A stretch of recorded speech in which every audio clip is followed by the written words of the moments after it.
and say good morning to everyone. And let's begin with a blessing. Good morning to you. Adonai Eloheinu melech haolam asher kitshanu b'mitzvotav v'tzivanu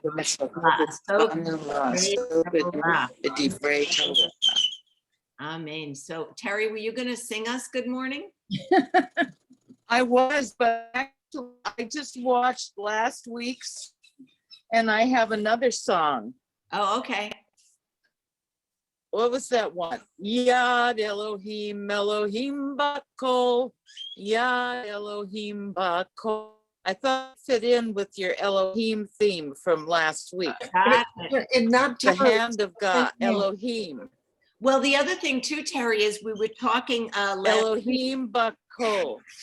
Right. So we were talking last week about verse 8, Vayishma'u et kol Adonai. They heard the voice of God, the sound of God. We talked about what is that, what exactly is that sound? What did they hear? What's we had various translations of the word kol in this context, and we looked at I know, I was listening. Psalm 29 and the song that you're singing, Yad Elohim Ba Kol or Bat Kol? Oh, no, it's Bakol, I believe. Not Bat. There's a Talmudic expression that is so beautiful. It's Bat Kol, Bat as in Bat Mitzvah. Bat Kol is the daughter of a voice. I just love that expression. Sometimes when people hear a message from heaven, it's described as Bat Kol, the daughter of a voice. I just so I thought that's what you were saying. Yad Elohim. That's lovely. Bat Kol. I was just thinking about the whole different direction based on the Elohim. It was the. I'm sorry. So Yad Elohim Bakol would mean nobody's frozen in everything. I think that's probably what it was trying to say. Good. Any other comments on last right? And I study? Yeah, Terry. Discussion. Yeah. You have not the best. I have to move. No. And Sarah, well, we have school going at the same time. Did you get my calendar invite, Sarah Lee? Pardon? Did you get the calendar invite I sent you with the link? Yeah, I just got something. Yeah, okay. that just came through. But what Willa was trying to send me, that didn't come through. Yeah, that's it's the same link every. And I had the one with all the listings and everything, and it's gone. And I emptied the trash yesterday, and I know I didn't trash it. I know I didn't, but that has happened before. These computers, they have a mind of their own. You know, it's really a miracle when you stop to think about it, and we depend upon it so much, and we curse it a lot. So I would say, like most things in life, it's a blessing and a curse. Exactly. Yeah. Good. So any other good and welfare? When will we ever get back in person? Yeah. I miss it so. Oh, well, that's very sweet. Well, I appreciate that. Well, maybe. I have no idea. You know, this is nobody does really. The temple board decision for us in particular. Maybe after the summer. Most people will be vaccinated. Yeah. Yeah. That'll be great. And what's everyone doing for Passover? Anyone have anything special going on for Passover? Oh yes, I'm going to a Zoom Seder in the East, and because it's in the East and there's a 3-hour time difference, it's 2:30 in the afternoon. Right. But at least they're including me. Very. So you're going to have 4 cups of wine at 2:30 in the afternoon. I'll be there for the aftermath of that. You'll have a good night's sleep and you won't have to clean up. No, well, I'd like to stay awake because Sarah Lee and I were going to do something with a friend that night too. So great. Oh, good. Yeah, we're going to meet over here. But And Adam, my Michelle, kids we're just talking about Passover plans. yeah, well, my kids are coming, my son and his partner and my grandson are coming in late on Sunday afternoon. And by the time I pick them up from the airport and everything, I don't know, it's gonna be a mess. So I don't know if I'm gonna be able to. Well, on Sunday is the temple virtual Seder. So you could just sign on to the temple Seder. Right.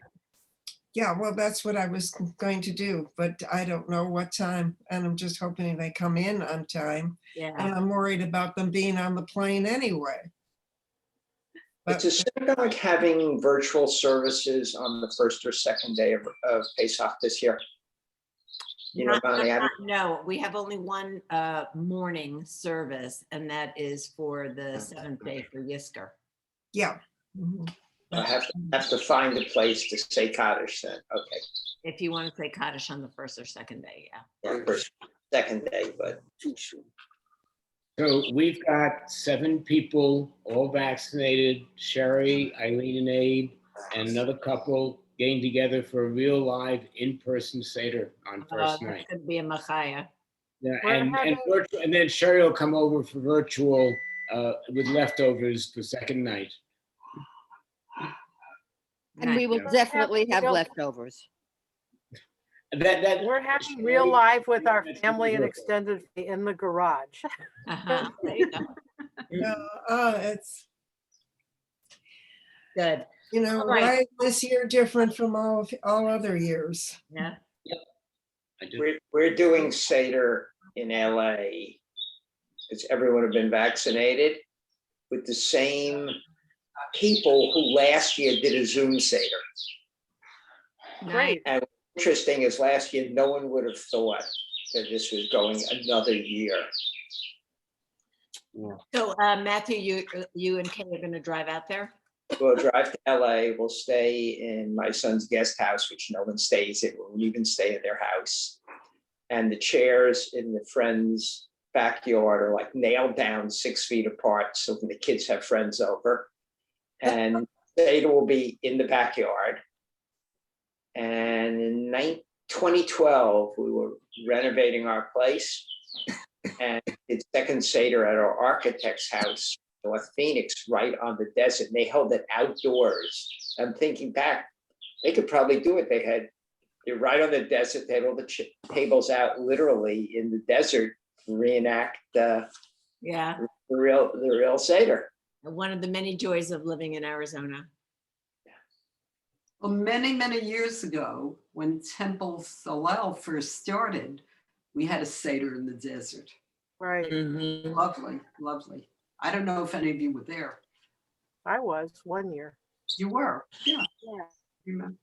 But then our Arizona family started growing and extending, and we ended up just always having it at our house. So Good. So when we were last in the Garden of Eden, Eve had, or the woman had eaten the fruit, and their eyes were opened, and they saw that they were naked, and they sewed together some fig leaves.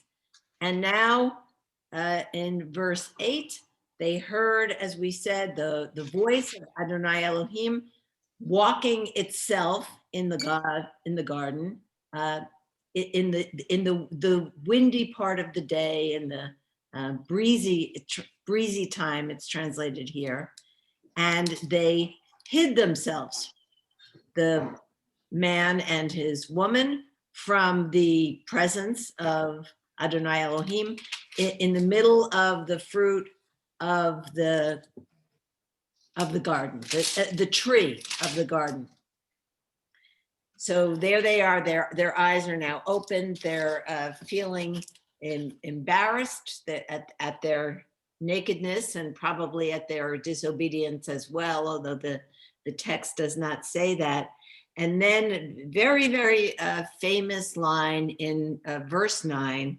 So Adonai Elohim calls out only to the man. So it's interesting that God does not address the female at this point. and says to him, Ayeka. Ayeka. Ayeka is an important word to know. It means, where are you?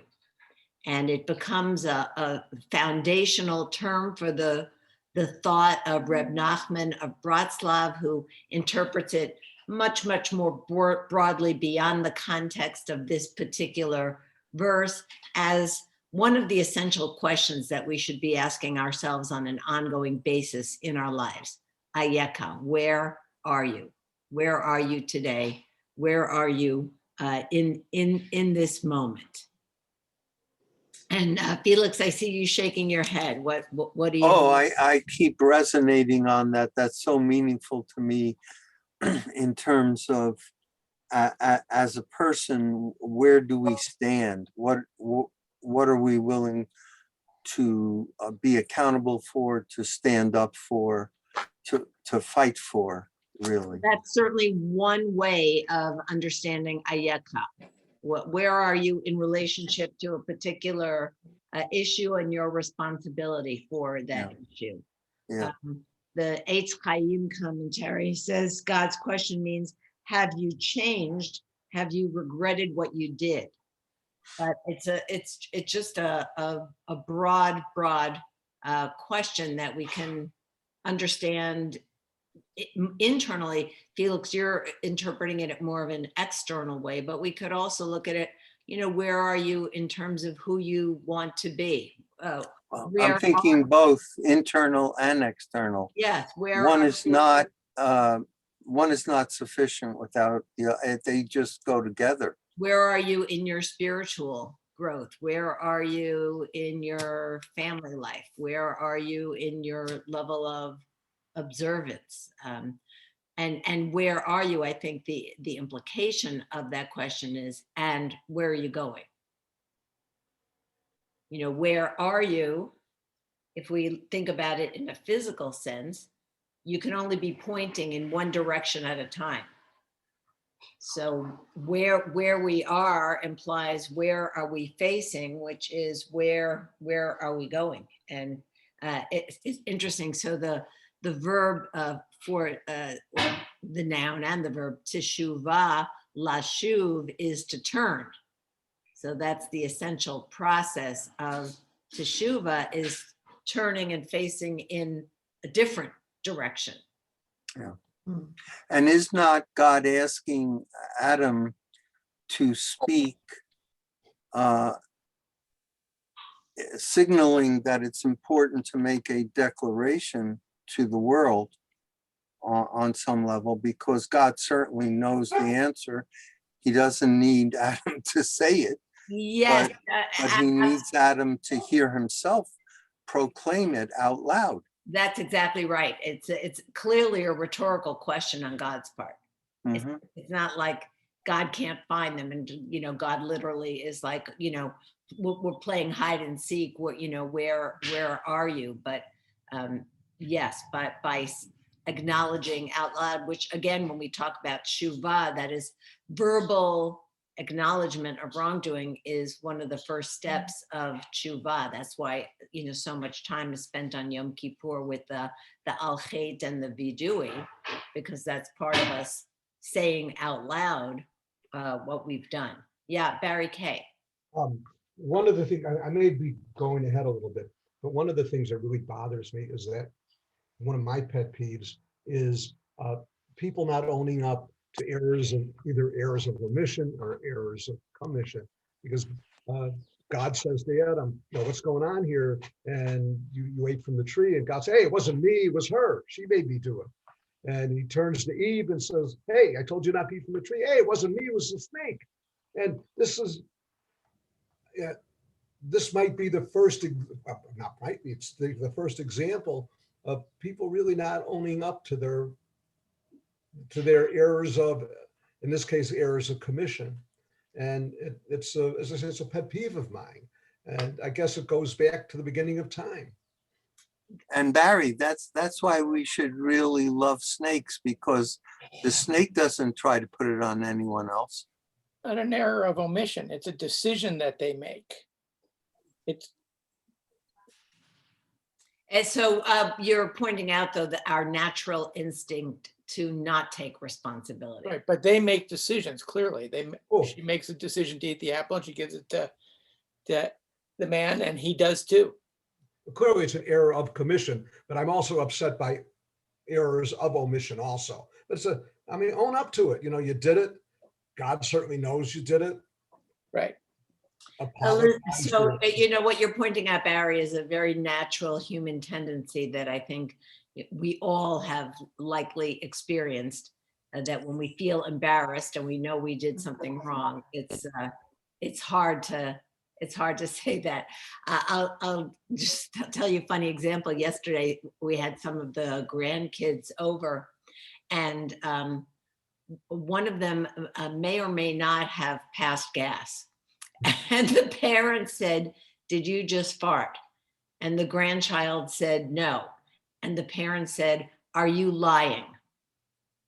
You know, just, you know, so it's, you know, from, you know, that young of an age, just the denial of responsibility. It's, you know, our egos are very fragile and we don't want to admit when we've done wrong. But And you know, also, I think God has some responsibility here too. He set the whole thing up, expecting, he was enticing them. He, if he's all knowing, he did this deliberately because he wanted them to do that.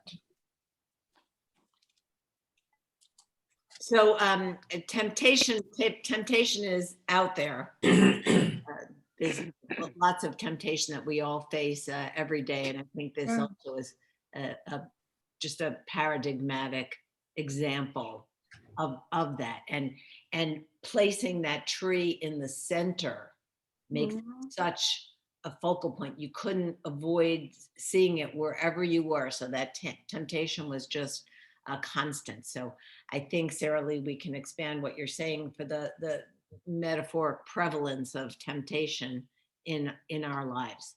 But I think the takeaway, to go back to what Owen was saying earlier, is that just because the temptation is there and it's strong does not absolve us of the responsibility to resist it. And that's, you know, we talk about the Yetzer HaTov and the Yetzer Hara, and that we build up our Yetzer HaTov every time we resist temptation. And we build up our Yetzer Hara every time we give in to that temptation. And we get a lot of practice making small decisions on a daily basis as to which voice we're going to listen to, so that when we face those big decisions, we have the moral courage to choose to do the right thing. But I don't know that you can blame the temptation for the fact that we succumb to it. You know, I think that's one of the big takeaways. And I see Leanne shaking her head to that one. You agree? I agree. Yeah. Good. I want to just point out randomly that the first word of this verse, verse 9, Vayikra, was the same as the name of last week's Parsha. So Likro is to call Vayikra. So in our weekly Torah reading, we just started the book of Leviticus, which you all are subject matter experts on now, Vayikra, and he called. I wanted to say also about this Ayeka. There is a contemporary organization that represents Jews of color that is called Ayeka. So they took their name from this verse, kind of to ask, you know, where are the Jews of color in our community? Just another way of understanding this idea of where are you? Where are you? And when we ask, you know, where are you? The flip side of that is also, you know, and who's missing? Who is not there? Where are you? And who's with you? And who is not with you? And I think that's where that group, I imagine that was the thought process when they were naming their group. Yeah, Terry?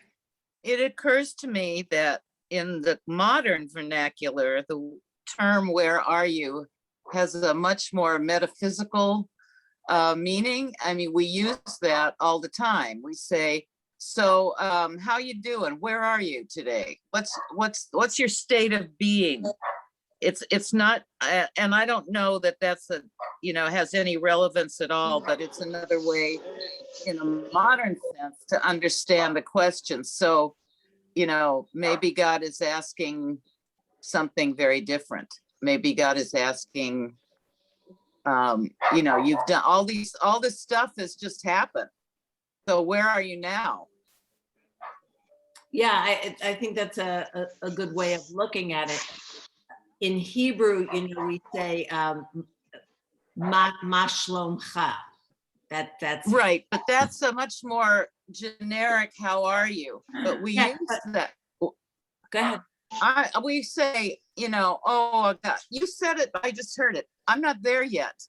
I don't have that understanding yet. Where are you? I'm not there. I'm so I think there's another way. I don't know. Blah, blah, blah. The reason I brought up ma shlomcha is because I think that does capture the sense of what you're saying. Shalom, we know, comes from the root shalem, to be whole. So where are you feeling whole? Where is yeah, that's true. That's true. I see that now. Yeah, that's what I was thinking. I see. Yeah. The shalem. Yeah. Yes, David had a hand up. At this point, it becomes a question to me, which God do you believe in?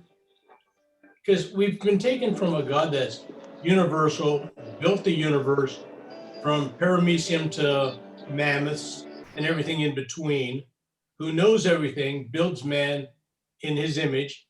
And now we have a God whose name is emotions, who sets traps, who's more human than God. So which one is God? And for me, it really comes down to which way do I follow? Do I look to a universality where God is in everything? Or am I looking for a personal relationship? And I don't see how I can square the both of them together. And this has been a constant little problem. And as for Mam Shlomcha and Mam Shlomech, the answer is Beseder. I'm good. What about you? Beseder, Ve'at or Ve'atah. So if God's saying to man, how are you? Man's answer should be, I'm okay. What about you? Are you okay? Because you've set up this paradox. And we all have to live with it. Right. So God doesn't say ma shlomcha. God says, I know. I'm just, it's a way of looking back at it and just saying, if God's saying, where are you? Man's going, I'm here. You set me up.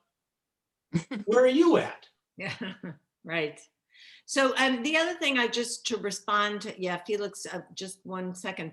The other thing to respond to your paradox of these various ways of understanding God, I'm wondering if it's necessary that we have one way that we understand God that's a one size fits all in every situation in life, or just as we see an evolution of God in the text, and clearly, many people have pointed out, this is a very anthropomorphic vision of God that we're seeing here. God is walking. God has a voice to over thousands of years of Jewish thinking and evolution in how we look at God.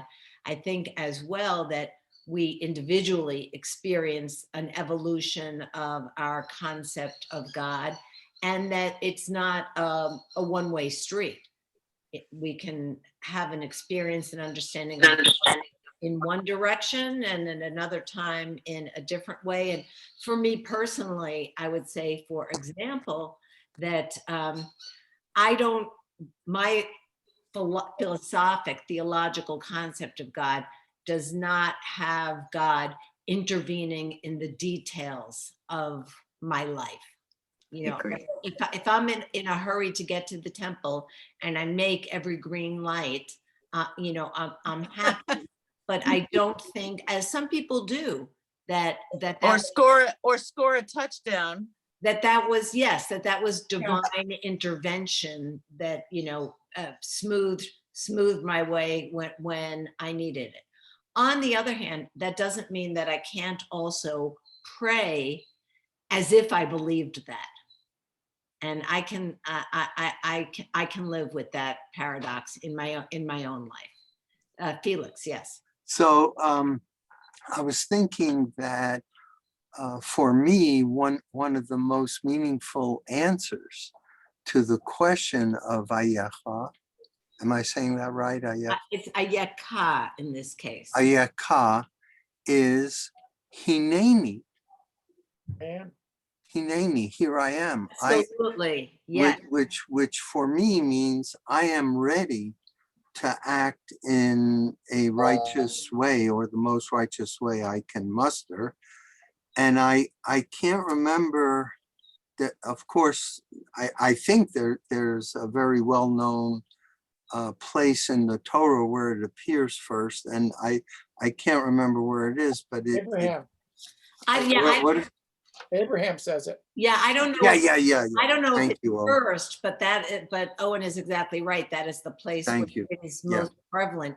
When we read, I think it's Genesis 21 and the story of the Akedah, that is one of the jarring refrains of that story is Abraham's constant reiteration of Hineni, I'm here, all present and accounted for.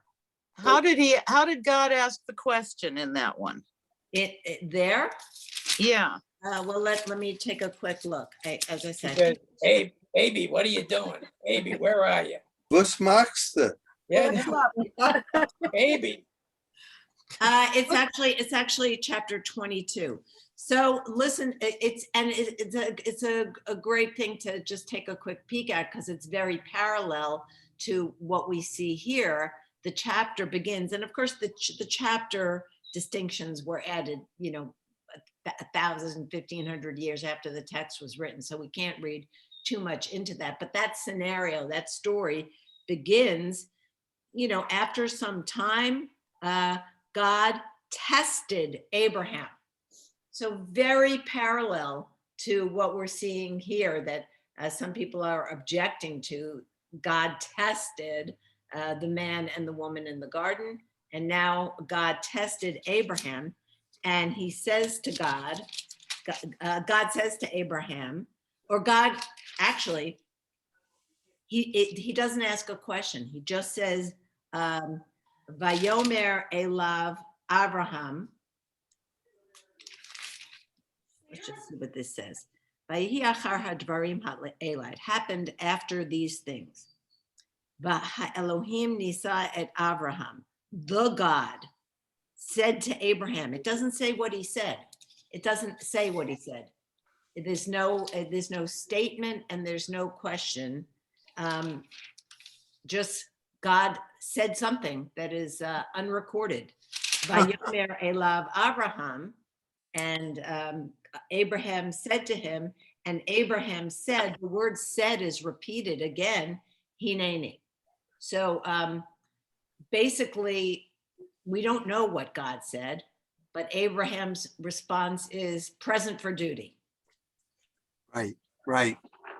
Yeah. So, I want to come back to David's point, which is, if I can paraphrase this, the notion of is God a constant entity, or does God change? And I think the whole point of the Torah is that God is an evolving, learning entity that makes mistakes, that changes his or her mind, that says, oops, the timing was wrong.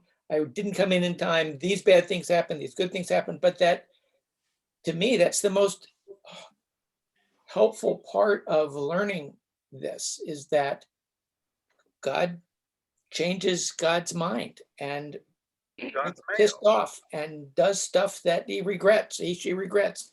And that's part of, whether, in George Bernard Shaw's sense, that God created man in his own image, and man, being a gentleman, returned the favor. That I think the changing part and the evolving and learning part is what's most And impressive to me about this. All right, And Sherry has the floor and then Merle. I think what Owen says is exactly right, that there is not a static view of the Hebrew God. That just as man evolves, so does God. And we are made in his image. He is, it makes perfect sense. So the notion of this immutable God who never makes a mistake, who always knows everything, is a very anthropomorphic desire, but not reality. Yeah, that's a great point too, is, we wish for stability. We like, just stop the world, I want to get off. We want things to stay the same. Change is hard for many people to deal with. And yet we can't make time stop. Yeah, Merle? I was thinking of what Owen and what Sherry just said, that I think all these persons and incidences were created for us to learn from, and to learn that things aren't always static. I mean, it's not going to be the same from one day to the next, and stuff happens, and this is how we have to learn to deal with it. It's, I mean, because we theoretically read Torah from beginning to end every year, we're supposed to learn that however we live our lives, there might be consequences, and it's not going to explain the exact consequences, but it's supposed to make us realize how we're supposed to live and what we're supposed to do with ourselves. Hayeka. It can't be exact. Where are you? Right. All right, so moving on, verse 10. So the ball is now in the man's court. But before we move off of verse 9, any thoughts on why it's only the man who is addressed and not the woman? My guess is the man was the one who was originally given the prohibition directly, so he's the one who is being held accountable. But any other ideas? No, so that just seems to make sense. Oh, and you are muted. I thank you. So, Oh. but God, I imagine God saying, I will get to her later. I got to start with one of them. So here's the man's answer. Vayomer, he said, Et kolcha shamati bagan. I heard your voice in the garden. Va'ira. And so yirah, this is a word we've discussed many, many, many times. It's translated as both fear and awe. Yireh Adonai, are those God-fearers, or are those who are in awe of God? The term has both meanings. It's translated here as I was afraid, and that seems to make more sense in context. He knows he's done something he wasn't supposed to do, and he's afraid of being held accountable. He's afraid of what's going to happen. But it's interesting, he doesn't say, I was afraid of punishment. He says, Va'ira ki, because erom anochi, I was naked and I hid. That makes sense. In effect, Adam is saying, I was naked, I was suddenly completely vulnerable. I was exposed. Exposed. So naked, not so much in a physical sense, but I was exposed for who I am and what I did. And even say I was embarrassed. Yeah, there's no you would think that it would say he was embarrassed, he was ashamed, but it doesn't. He was afraid because he was naked. It's almost, to me, I mean, when we say, naked in the sense that Becca is saying exposed, it makes a lot of sense. If you take it more literally, then to me, it's like still evading responsibility. That wasn't the problem. The problem wasn't that he was naked. The problem was that he did exactly what he was told not to do, and he was ashamed about that. Now, was your grandson ashamed when he lied about farting, or what? It's the same thing. Well, first of all, I didn't say grandson because I'm trying to protect That's what you did. The identity of the farter. I said the unknown. What is it? Who's the lawyer here? Lisa, what do you say when somebody, you can't say that they've been convicted? What's when they've been accused, but what's Alleged. the alleged, Right. the alleged farter. The alleged perpetrator. The alleged perpetrator. We don't know, but presumably the child. If We they, always just say the dog did it. But at the same time, he doesn't just say, here I am. Why does he feel he has to amplify? well, God says, where are you? Where are you? Here I am. Yeah, I'm here. there you go. So he had a guilty conscience. Yeah. So where does conscience come from? Starting to, craft his defense right away. Yeah, you're right. Just like, what do you mean? I'm right here. You're talking to me. What's the problem? But I think you're right, Sarah Lee, that, when we feel guilty, then, we sometimes dig our own hole. Yeah. Oh, yeah. We start trying to defend ourselves. Mhm. It's always the cover up. It's not the crime. Yeah, there you go. Gosh, ain't that the truth? Oh, yeah. Ain't that the truth? There is nothing as disarming as a heartfelt acceptance of responsibility and apology. Mhm. So what's Hebrew for oops? Right? Yeah, I don't know. Slicha. Slichas, excuse me. That's Slicha. Oops. Slicha. Right. So I was afraid, let's say, I was afraid. Does anybody have a different translation than I was afraid? I was afraid because I was afraid.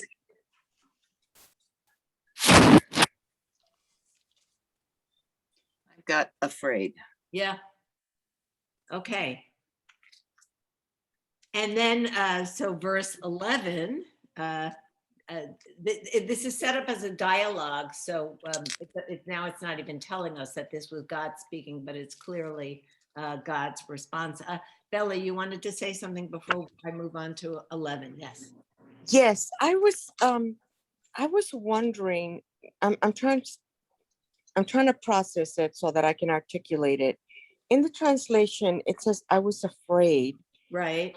Where prior to eating from the tree of knowledge, they had knowledge already, but is this implying that they were not aware of all of the feelings? At what point did they become aware of the feeling of fear? Yeah, we don't know what their level of self-conscious awareness was prior to this moment. Specifically, what they gained in eating the fruit was the knowledge of good and evil. But the presumption in Jewish tradition is that feelings are a product of animal instinct, not an exclusively human capacity. So, for example, Maimonides says that the reason that there is a prohibition of killing an animal and its young on the same day, why might that be? Maimonides says the reason is because we want to protect against inadvertently killing the young in front of its mother. And he says that the feelings of a human animal, of an animal in that situation are no different from that of a human. That the capacity to feel sadness over the death of one's young is something that is in common between human and animal. So I think we can presume from that there was an awareness of feelings up until this point, but the ability to make moral judgments is what is new. I'm trying to see I hear you, but I'm trying to see the correlation, because we were talking about shame and now we're talking about fear. I'm just trying to put it all together in my head. Thank you, though. This kind of reminds me of, like, at any age, when you do something and you know it's wrong, and you kind of look around to see if anybody saw you do it. That's what all of this whole series of sentences with, I was afraid, I hid myself, the whole thing. It's like, I know I did wrong, and then you like look around to see who saw me do it, and can I get away with this? Yep. So yesterday I saw someone.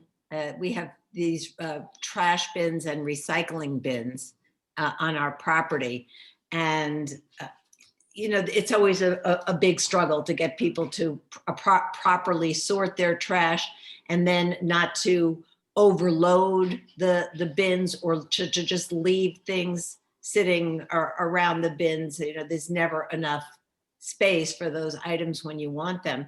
And I was bringing something to the trash bin, and there was a lady who was carrying a perfectly good bathroom shower seat, plastic shower seat with handles, as well as a commode seat, the sorts of equipment you would use if somebody was ill at home.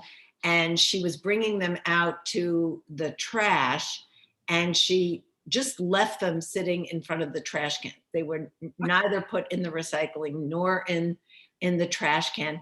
And, Merle, I think about what you're saying, because she looked over at her shoulder and she saw that I saw her do it. And I didn't say anything, she didn't say anything, but I definitely could sense that there was a little embarrassment that she had been caught doing something that she knew she shouldn't do. And then if you see that person again, her reaction's kind of going to be change the subject before that subject might even come up, like fear that the discussion might happen again. And the Musar masters say that if you want to control your speech, because, Lashon Hara is such a grave temptation to all of us, to bring it back to our opening discussion, one of your guidelines can be, if you have to look over your shoulder to see who's listening before you say something, then you probably shouldn't be saying it. True. I'm just thinking about the poor woman having had to use that equipment for a period of time. There's a point when you want to get rid of it and you really don't care. I mean, just get it out of my house and out of my sight. I totally get that. After my dad passed away, my mom is listening in there on her walk. I see she's out and about in the city. And that was a priority to her after my dad died, was to just. And other people can use that. I know. Yes.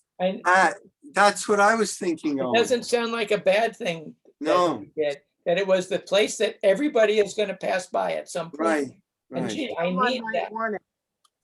Her embarrassment was that when you saw her, she was no longer able to commit the mitzvah on the highest level of anonymity. She was now identified as contributing. That is a lovely and generous interpretation. Good one. That's my boy. So, okay. So here's God's response. Vayomer. God said, who told you that you're naked? Who told you were naked? Did you eat from the tree which I commanded you not to eat it? Hamin ha'etz. The Hebrew construct is interesting. It's literally like, from the tree which I told you not to eat of it, did you eat? Yeah, It's yeah. like putting him in his place. So again, God, just like, where are you? God knows the answer. Right. God knows. Did you get into the cookie jar? Yeah. Oh, the cookie jar. Is that why you have crumbs on your face? It's so funny, Terry. We're talking about this lack of this unwillingness to take responsibility, and how that starts at such a young age for us individually, and at such a young age here in human history. And you remember that little rhyme? I have a book in my office at the temple of that little ditty, "Who stole the cookie from the cookie jar?" Yes. And Helena loves that book. Given the opportunity to read a book, she can read that same stupid book 3 consecutive times. You know what I'm talking about?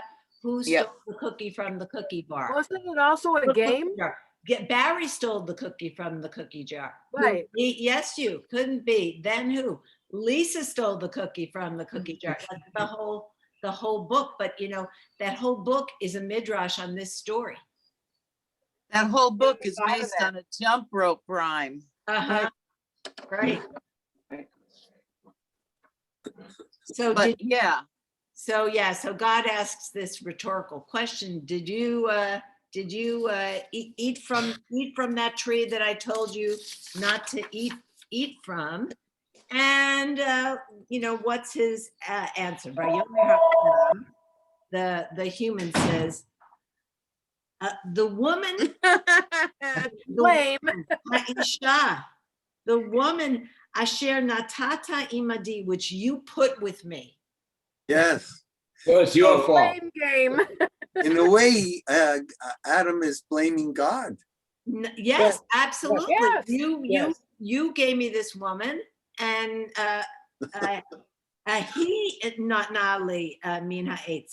she gave me from the fruit, from the tree, and I ate. Yes, Becca.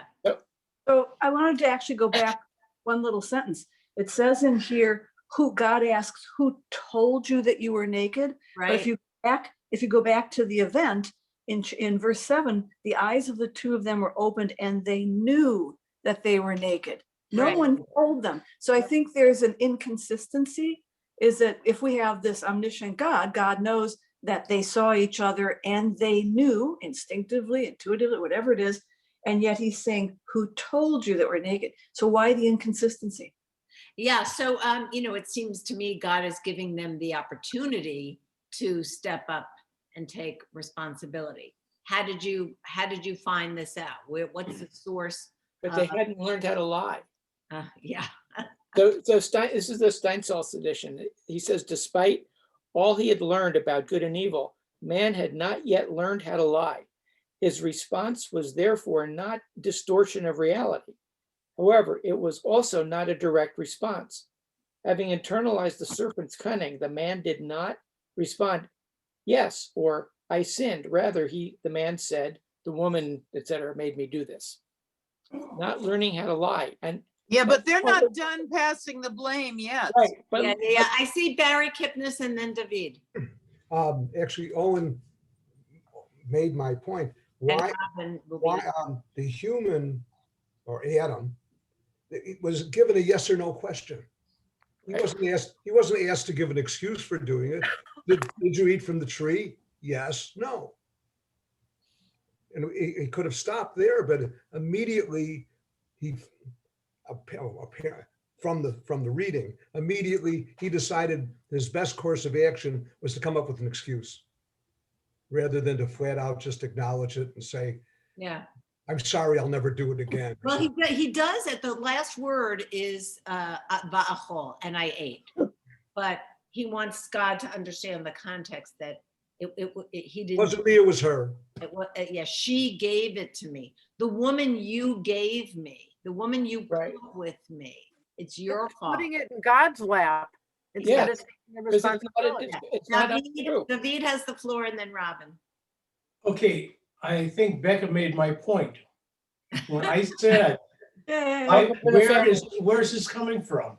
Because if God created everything and man's created, and Lilith or woman, since we said God might have the duality of masculine and feminine, created everything, and we are in God's image. And the God's name shows that God has emotions. So when does man learn about good and evil? Well, the knowledge had to come from within, the same kind of knowledge that God would have had. But we've also said earlier today that God learns and changes and evolves. Are you implying that God has fear in himself or herself or itself? Does God in itself feel guilt? Then how do you explain the Noah story or the Holocaust? Does God feel guilt when he takes people from your family? I mean, you're taking God and taking him out of Shema Yisrael, there is one God, and reducing God with some of these explanations. But that goes back to the universal, which may not be of any interaction. So I'm back in that same puzzle again. Yeah, so I think you come from the Maimonidean perspective of the doctrine of negative attributes, that there's really nothing that we can positively attribute to God because God is so totally and essentially other as to be inaccessible to human understanding. Robin, you had something? Yes. So we're talking about, back how Eve was the last one to be created. And so she was the pinnacle. So she's the smarter and everything. So it's not so much that Adam is blaming her, but he's explaining it's like, that, well, this is a good thing because I'm learning and I'm learning from her. And, so that was one thought I had. The other is taking a step back on the other verse where Eve takes the fruit, or the woman takes the fruit and then later gives it to Adam. Since God first spoke to Adam, he also should have had the responsibility. If he didn't say no, she could have made the assumption that, oh, well, God must have given new directives, that now it's okay or something. But either way, I still think that for him to rely on her, it's not really blaming. I think it's just, trying to learn and understand, because you learn from your mistakes. I don't think he's just immediately blaming someone. I think it's just explaining, not blaming. That's all. Yeah. Again, a kind of a more generous reading than I would see from my perspective. But I appreciate everyone's kindness and trying to find ways to judge in accordance with the scale of merit, as we might say. Dennis Prager's comment in his commentary on this verse says, human beings need 4 things: air, food, drink, and someone to blame. Oh, actually, he's quoting Abraham Twersky on that, but he quotes him at this place. We need 4 things: air, food, drink, and someone to blame. John, did you want to say something? Yeah, I was just going to say that I think Adam was blaming anybody he saw. God was there, and Eve was there, and yeah, they did it. I didn't do it. You gave her to me, and she did it. I think he was just passing the buck completely. Yeah, she's a bad influence. And God gave her. It was peer pressure. Both wrong. I'm innocent. Right. Yeah, I think that's kind of the plain sense of the text. Yes, Becca?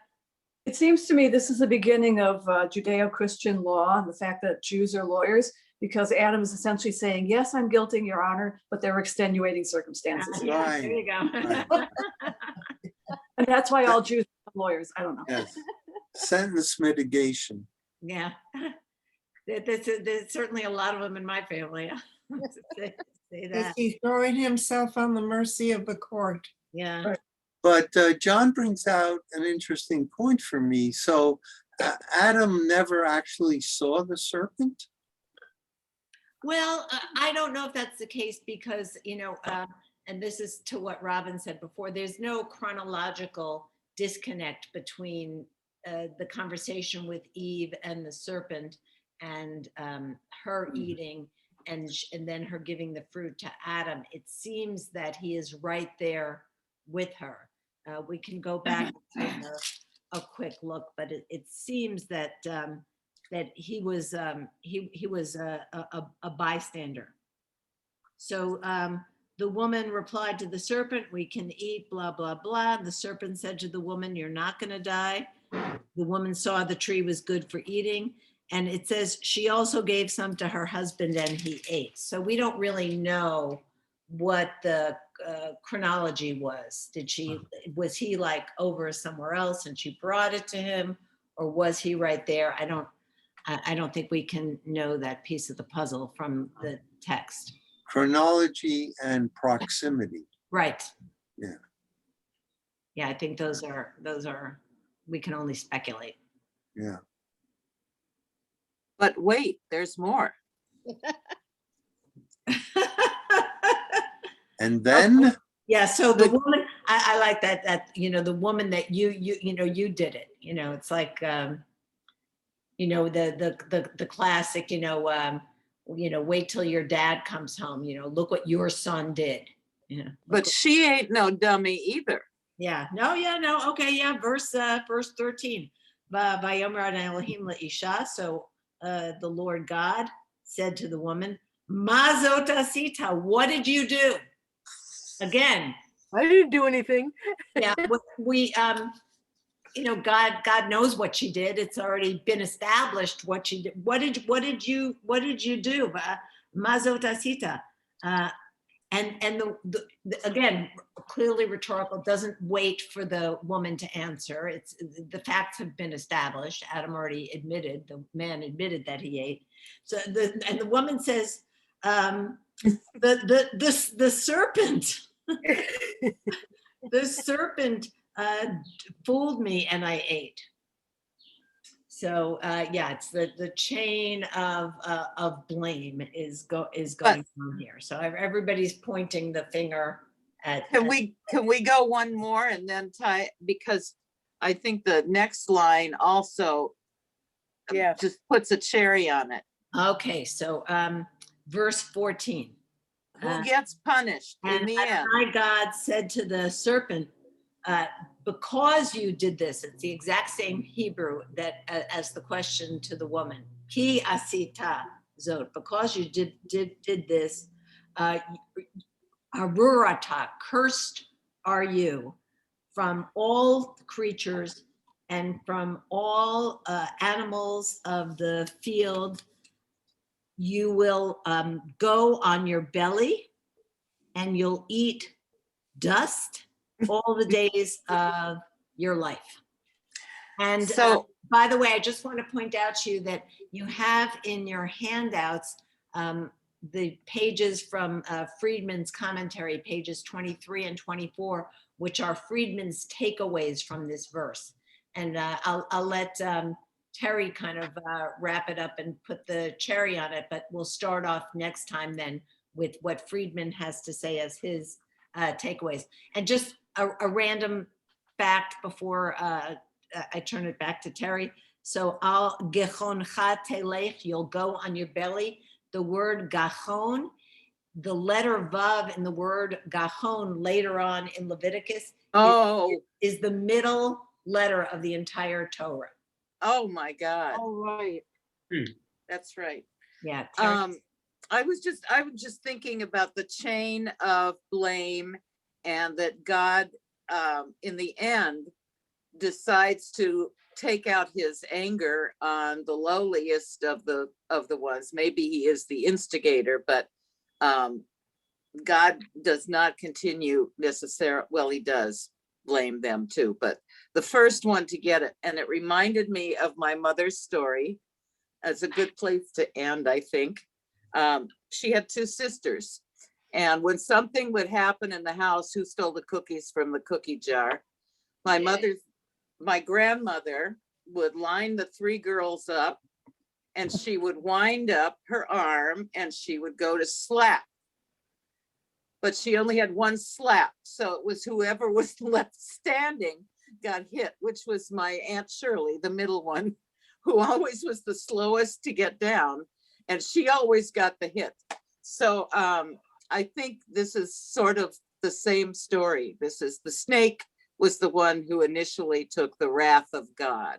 Yeah, it reminds me of, all those army scenes of, I need a volunteer. Uh-huh. Everybody takes a step back. Right, except one yes. person.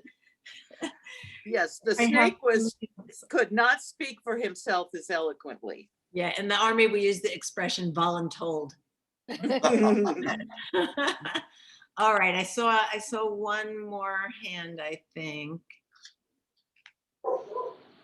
No, okay, good. Well, I wish everybody a Chag Sameach, and I just want to look at the calendar because I think we're not meeting next week because it's Yontif. Or the week after. Is that right? Or the week after, or the 11th. Oh my goodness, April 18th. You have plenty of time to study Friedman between now and April 18th. So, of course, I hope to see you in other contexts before then. Oseh shalom bimromav. Booyah, shalom. Aleichem Israel, Yabru, amen. Amen. Everybody have a joyous and a meaningful Pesach. A Zisen Pesach.